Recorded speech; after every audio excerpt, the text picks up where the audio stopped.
I'm here with Marios Maratheftis on the sidelines of the IMF World Bank meetings here in Lima, Peru. Marios, thank you so much for joining us. Thank you. So, we are currently in a global climate where emerging markets are perhaps struggling a bit. We're seeing global growth slowing substantially. I want to ask you, did emerging markets do enough during the flush years of the super cycle, especially commodities-oriented ones, to restructure their economies? I think some emerging markets have done a lot. If you look at Asia on the whole, it's in a completely different space now than it was in the 1990s.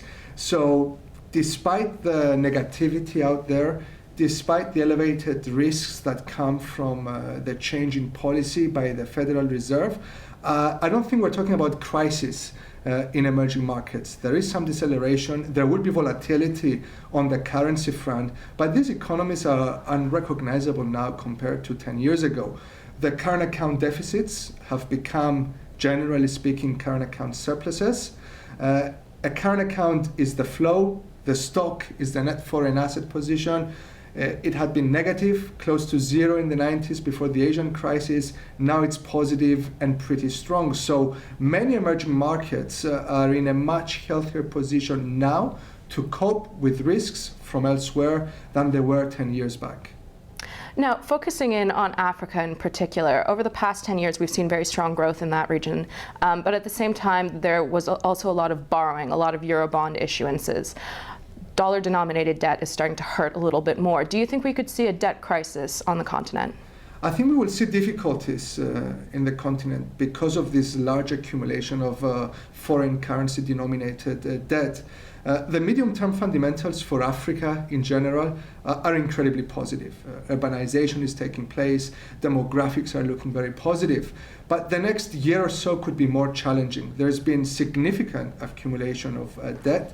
It's been mostly done in foreign currency, with currency weakness in Africa, with the Fed hiking interest rates possibly later this year. I think a lot of the African countries that have been dependent on foreign currency debt, they will face a challenging 12 months. We need to be aware of the forthcoming challenges, but we should also not lose sight of the positive longer-term fundamentals. Now, one can't talk about Africa or indeed about the state of the current global economy without getting away from China. China is currently slowing its growth. It's below 7% for the first time in 25 years. In your opinion, will China succeed in reorienting its economy towards internal demand? And if so, how long do you think this process might take? I think all evils of the world and financial markets during the summer had been blamed on China. Equity markets are falling because of the Chinese slowdown, elevated risk because of China's slowdown. And it was as if China's slowdown came in as a surprise. It's not a surprise. China has been slowing down since 2012, and it needed to slow down. And it needs to slow down because of two reasons. First, as you said, they're rebalancing their economy. They don't want to be as dependent on investment, construction, and manufacturing, and they want to be more dependent on consumption, and services need to become much more important in driving the economy. Inevitably, this leads to a slowdown. And also, China needs to deleverage. We've seen a massive accumulation of debt over a very short period of time following the global financial crisis. It was the right response, it helped, but now it needs to deleverage. That will inevitably lead to a slowdown. And the slowdown is happening as we expected, as the whole world expected, and it shouldn't be coming in as a surprise, and it's the right thing we need to see from China. Is the rebalancing actually taking place? Yes. Consumption is on the rise, and services now make more than 50% of the Chinese economy. So they are slowing down for the right reasons, and the rebalancing is going ahead as we expected.